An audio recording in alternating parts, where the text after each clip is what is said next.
Argentina, right? Well, Argentina, yeah. Was your dad a lawyer? Was that something a part of your work? No, he wasn't a lawyer, but in a way, what he did, I think, influenced my career choices in a number of ways. My dad was a professor of philosophy back home, and a fairly established one. I mean, he was a bit of an international celebrity in what he did. And he was persecuted. My mom was a professor of Spanish literature. They were persecuted twice in Argentina, in the 1966 dictatorship and again in the 1976 dictatorship. And when the transition to democracy was starting to take shape, my dad was part of the advisors to President Alfonsín, who basically shaped the way the democratic transition in Argentina took place, and chiefly sort of designed the idea of the juntas trial. Right. So the idea that in the aftermath of human rights violations, to a degree that we had never seen before, there had to be a response by the democratic government, and that response had to be a proper judicial process and proper accountability. So he came to this issue, to these matters from the perspective of moral philosophy and political philosophy, but he was certainly hugely influential in my life. And also the fact that I was starting to study law when the juntas trial was being done, that also, I think, in a number of ways shaped my choices on what I wanted to do. Well, Luis Moreno Ocampo was part of that. He was the second in command. I mean, the chief prosecutor was Cesar Luis Trasera, and then Luis was the number two, but he was the strategist behind the prosecution in a number of ways. So that he played an important role there. Did your paths cross with his in Argentina during those time periods? In Argentina, very little. I mean, we knew of each other, but we worked together in the ICC fundamentally, but not before. So what's your career path after that? Your dad's sort of the philosopher, well-known professor, gets caught up in the politics of life. What about you? Well, when I started law school in '83, I mean, I finished primary school in '82. Well, actually, '84 I started law school. In '83 I finished secondary school. I studied law. I did well. I chose criminal law as a field of specialization. I loved it. I mean, I thought it was the most attractive field of the law. I started doing research, became a junior assistant to criminal law professors, got a couple of awards when I was writing and stuff like that. And then when I finished, started doing a bit of everything, criminal law. I joined a huge law firm doing white-collar crime, and I was quite good at it. At a certain point in time, I realized that wasn't what I wanted to do, and it was funny. I mean, I think that basically with that line of work, either you were cut out for it or not. And in my case, it was clear. I mean, I didn't like what I was doing. I didn't like my clients. I didn't like bailing out my clients. A number of times I realized that I was actually becoming an obstacle to the course of what I thought was justice. Of course, I am a firm believer of the due process, and I think everyone should have a proper representation, but that wasn't what I wanted to do. So then I won a scholarship, and I went to Germany to study for a couple of years. I got my PhD down there.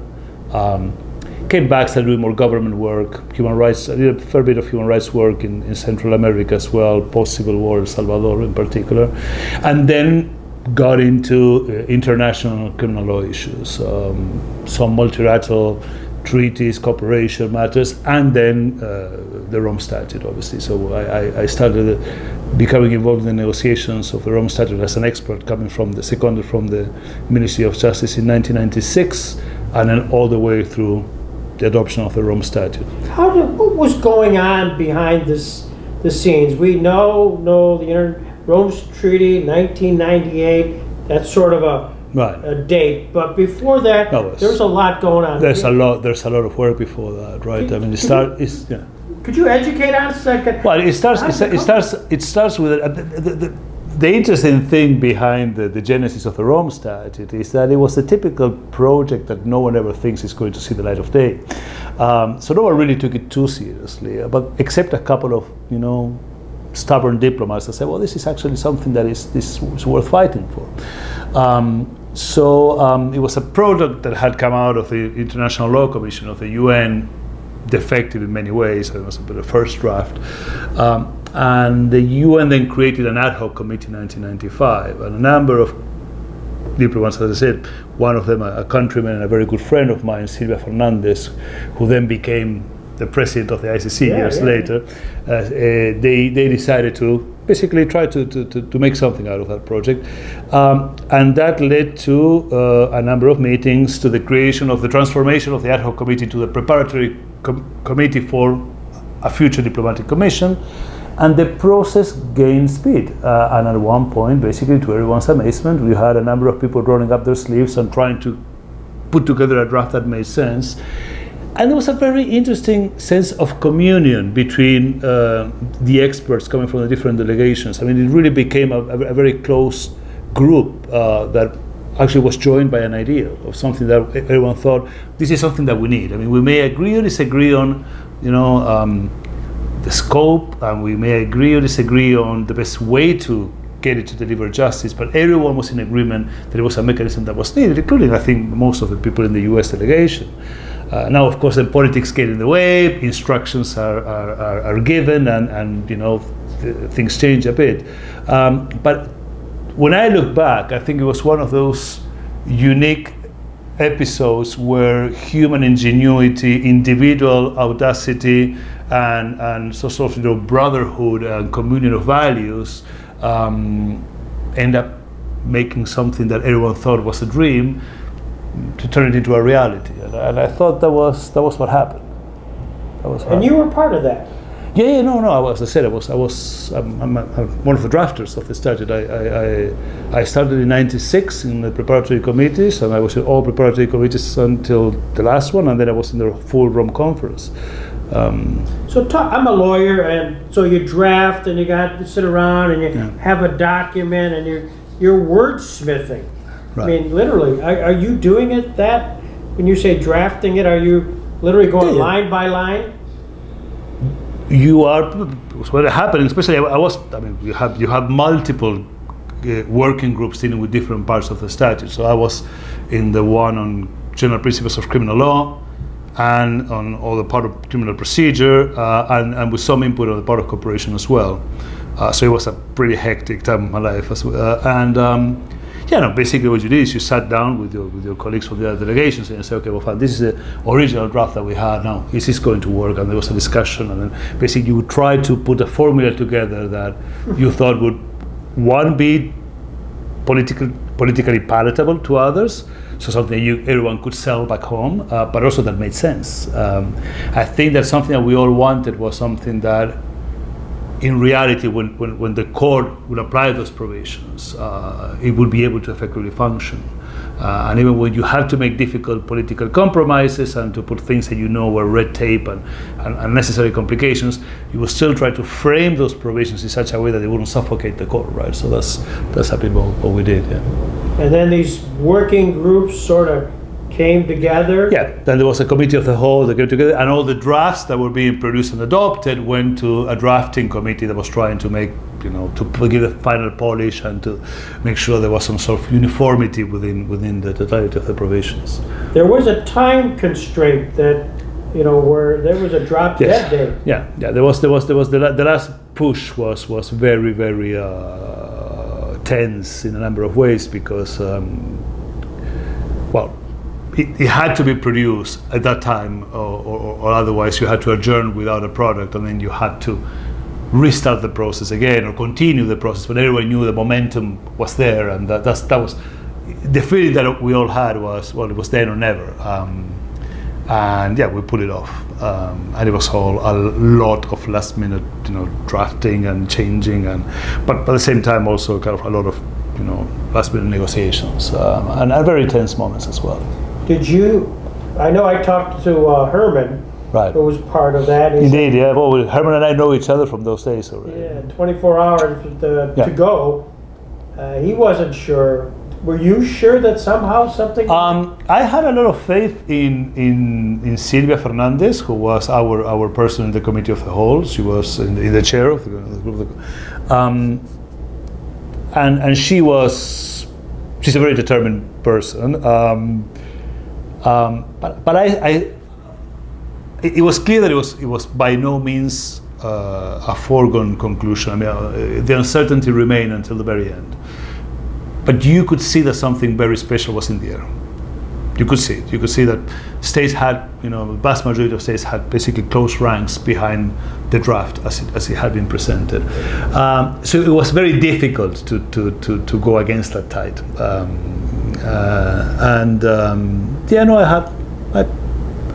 My hunch was it was going to go through. Yeah.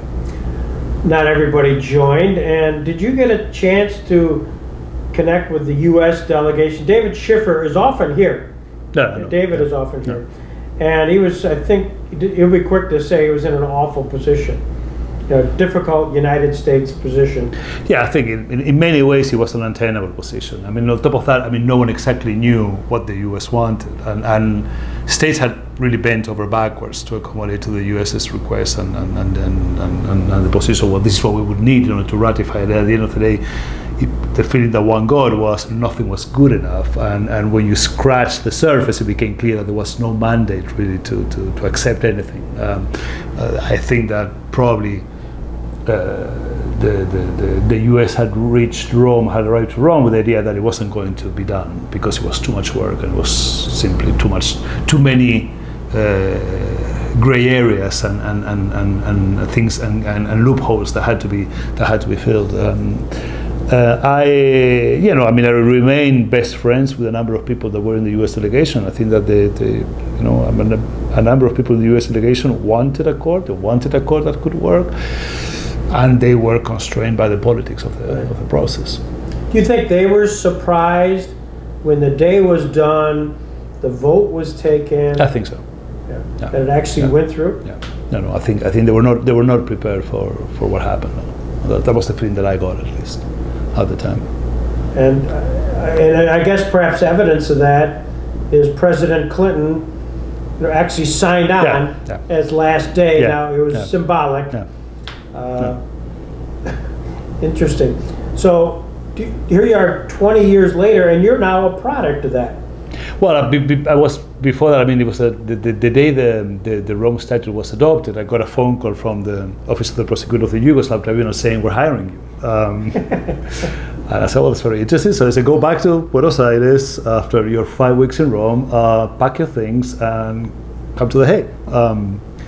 Which I did, and it was a phenomenal experience. It was 5 years of serving in the Office of the Prosecutor. Who was the prosecutor then? It was a transition between Arbor and Carla Del Ponte. So I got the last year, I think, of Arbor, and then 4 years with Carla Del Ponte. And then I started working with the legal advisory section, supporting the couple of trials. And I moved to our trial team in the Cordage case, and then I started with Norman Farrell, who was here last year, is one of my closest friends in the business. We started together the appeal section of the Office of the Prosecutor, which was initially a joint appeal section for Rwandan appeals and for Yugoslavia appeals. So that was a very intense, a very, very instructive period of my life. It was utterly enjoyable, extremely demanding. And from there I went to the ICC. I had an academic year in between in which I was teaching for a year and change in London School of Economics. There was a point in time in which also my wife was expecting our first child, and I couldn't keep working 15 hours a day. So I got to the point to say, well, sure, we need a break here. Carla, Louise Arbor, Carla Del Ponte, did they have different styles? They're very different styles. Yeah. Very different styles. Can you describe them? I think that Arbor was a very analytical, intellectual person, very wedded to her legal tradition and her understanding. She was a law professor as well, having been a judge, and her understanding of what the law should be like. She was a very hands-off manager, delegated a lot of work. Obviously a very pleasant, a very, very educated woman. And Del Ponte was exactly the opposite. Del Ponte was a hands-on manager. She was not really interested in sophisticated legal arguments. She wanted results. She was very result-driven, very powerful character. I liked her lots. But I come from a Latin tradition, so for me, the difference is the moment she exploded, I could contain her. I was used to that. So for me, it wasn't. Some of colleagues from your country were kind of like, whoa, somebody's raising her voice here, and I kind of like, no, do not raise your voice. And then she would, okay, leave my office, fine, I'll leave your office, that's okay, no problem. And she would call me back and says, so have you come down? I said, no, I was perfectly calm. You were the one that lost it. Come back to my office. So I come, and she did appreciate. She was. I mean, I thought what I liked about Del Ponte was the no-nonsense approach. We need to deliver. We owe it to the victims. We need to go forward. We need to get results. We need to arrest people. We need to have the trials, and that's that. And she appreciated quality. I mean, she appreciated when you tell her, well, look, I mean, this. If we do it this way, this is really not the way your office should look. But if we do it this way, it may take a bit longer. Yeah. But I said, no, it's fine. We do it this way. So, so no, I had a lot of time for her. I think that she really transformed the landscape. She played tough, but she got results. So then you find yourself after that little interlude back in the game. Yeah.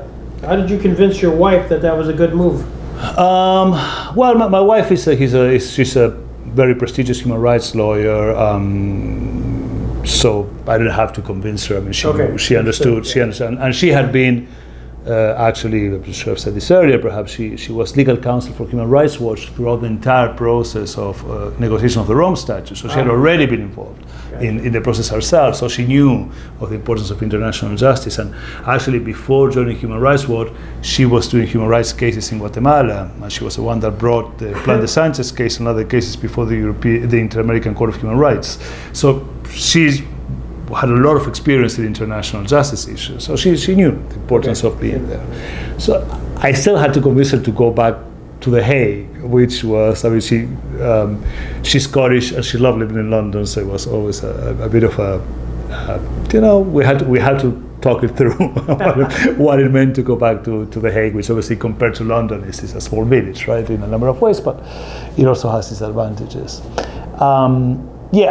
It was a very different experience because when I joined the ICTY was up and running, and if anything, I arrived to accompany the ICTY Office of the Prosecutor to this period of expansion, and at a time in which we were really increasing our number of cases, but it was already when I got there, it was a fully functional structure. When I got to the ICC, they were wiring the building. We had one investigation that it was an embryonic stage and nothing else. So it was more an exercise in institution building and trying to put together institution, try to learn from the mistakes, from the ad hocs, try to develop from the legacy of the great things that they had done, and to try to see how the extraordinarily ambitious project that the Rome Statute enshrined could be put into practice, which was a huge challenge in many ways. It started in a somewhat different fashion. So you were there when Luis was still prosecutor, and Fatou was the deputy. The deputy, right. Did you get a sense that their styles was also going to be different, or were different, or are different? No, the styles are completely different. And I think that basically,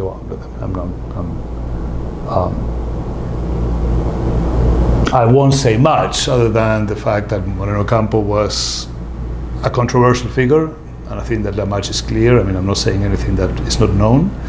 I think that he had an incredible level of enthusiasm for the court. I think that he had a vision for the court that no one else had at the time. I think that he was certainly the right person for the Big Bang, so for the initial explosion, to turn that primordial soup into the bones of an institution.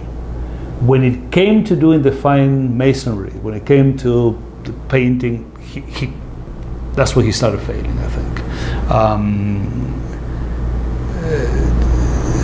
Fatou's approach is completely different. I think that basically the office has flourished in many ways under Fatou and James's mandate. We all speak the same language. We all share the same vision. We all want an office that abides by the highest professional standards. We want an office that becomes a model for the investigation and prosecution of international crimes. And I think in that sense, Luis was the right person for the initial explosion. Fatu and James were certainly the right combination for the development of the office into the next phase, which is where we are now. Just for the camera, how do you get cases assigned to you? I know there's a few ways of which the International Criminal Court. Well, the three avenues, right? I mean, I think one avenue is state referral, which is a state refers another state, or a state refers itself to the ICC as a situation. Self-referrals, funny enough, was something that no one thought of when the statute was being drafted, but turned out to be a very frequent way of triggering the jurisdiction of the court. We haven't had to date any situation of state-to-state referral, so state referring another state to the ICC. The other avenue is Security Council referral, using the Chapter 7 powers afforded by the UN Charter. That has happened in the Darfur situation, has happened in the Libya situation as well. And after that, attempts to, as we heard this morning, to try to secure a Security Council referral for other situations such as Syria have failed. And the third avenue is one that I drafted. It's the Article 15 option, which is the possibility of the prosecutor opening proprio motu an investigation into a situation. That one includes a particular procedural safeguard. The prosecution cannot do it autonomously. It has to first request judicial authorization from a pretrial chamber. And that we have exercised on a number of occasions. If you had to look at the statute, it's 20 years old now. Right. Yeah. 20th anniversary, and they said, Fabicio, take it, and what would you do differently today, 20 years after the fact? It's difficult to tell, Greg. I mean, to be honest with you, I think that the statute has a coherence and a certain degree of unity, and my experience with legal drafting is the moment you start touching, you produce a ripple effect, and you end up basically at times causing more damage than anything else. Yeah.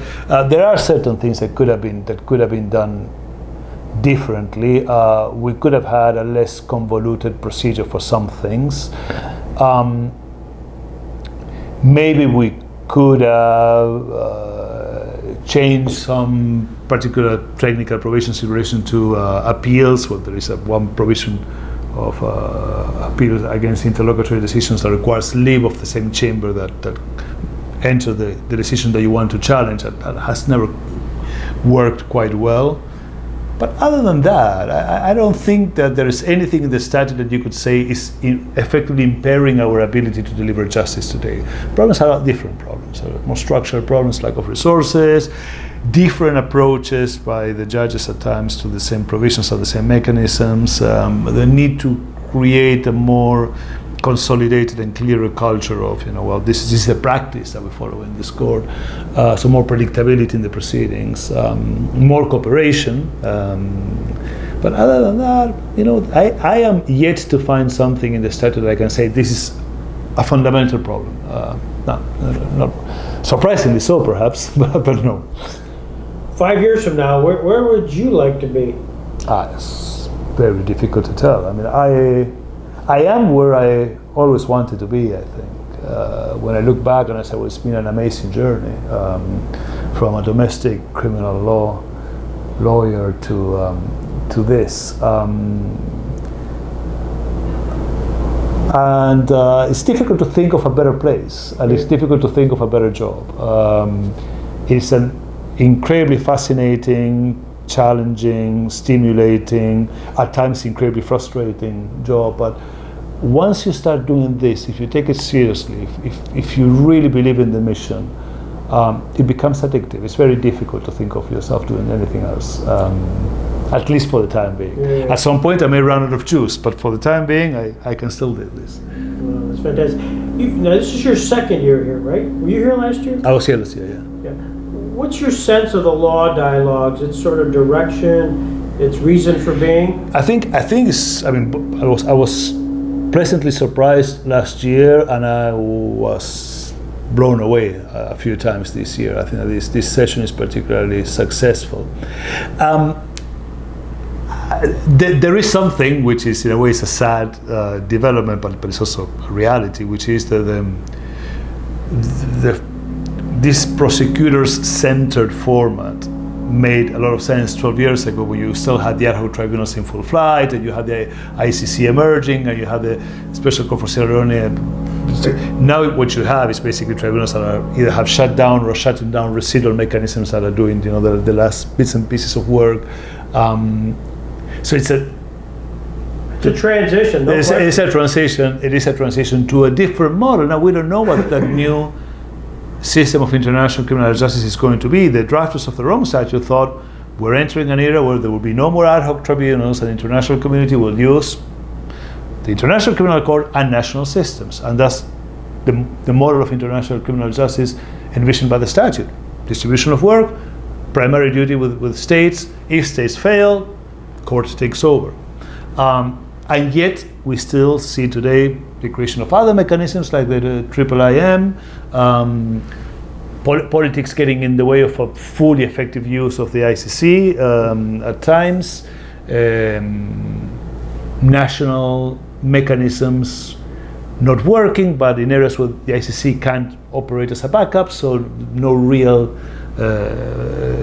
response there. Even with the IIIM takes you all the way up to the charges, really. But you need a national prosecutor to put those charges together and to bring a case forward before a national court.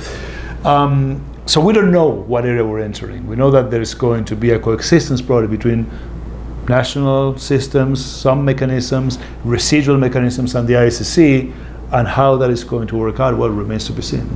Well, it's interesting, just a sidebar, it was 2 years ago, I think, we always have that after the first session of the prosecutors, usually the current prosecutors, we have a photo, the current prosecutors, and then the Steve Rapps, David Cranes, whoever the former ones were, that was the photo. Yeah.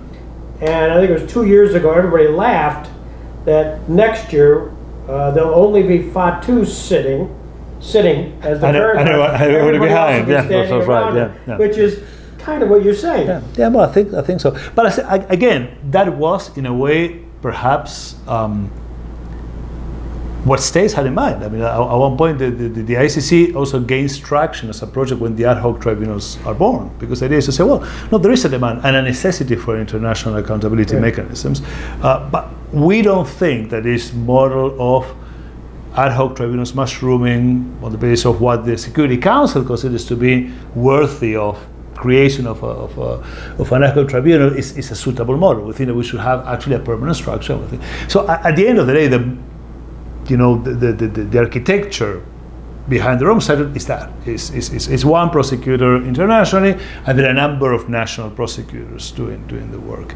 That may have been naive. Maybe that actually what reality is showing is that I don't know if times we need something else. Sometimes we need perhaps what's happening now with Central African Republic, where there is this embryonic state court created with the support of the United Nations, to which we are contributing, we're supporting, and that is we're going to try to see how much we can share work with them and support their work, and also give them some of the cases that we would not be prosecuted. Right. So there is room for more joint ventures, and we are now, for instance, one thing that we're doing that is interesting is, again, there was something that certainly was not contemplated by the drafters of the statute, is doing more and more joint projects with national and regional law enforcement agencies. So in Libya, for instance, the whole ordeal of human trafficking is one that we are tackling together with national prosecutions with the support of Eurojust and Europol, and it's a joint venture, and it's great because we have access to things that national prosecutions will not have. We have the language expertise, the cultural expertise. We've been working in Libya for years already. And then the question becomes, okay, which body is best placed to prosecute the case? It may be us, it may be the Italians, maybe the Dutch, maybe the Brits, we'll see. And this is now one of the strategic goals of the office, to try to develop more and more this sort of joint ventures with national and regional bodies, because we see that as partnerships against impunity, and to have the court at the forefront of that, at the center of that network is really, really important, I think. You're terrific. This is fantastic. Thank you. Thank you for sharing your time, the Jackson Center and all the law dialogues. thrilled you joined us. It's a pleasure. Yeah. It's been my pleasure.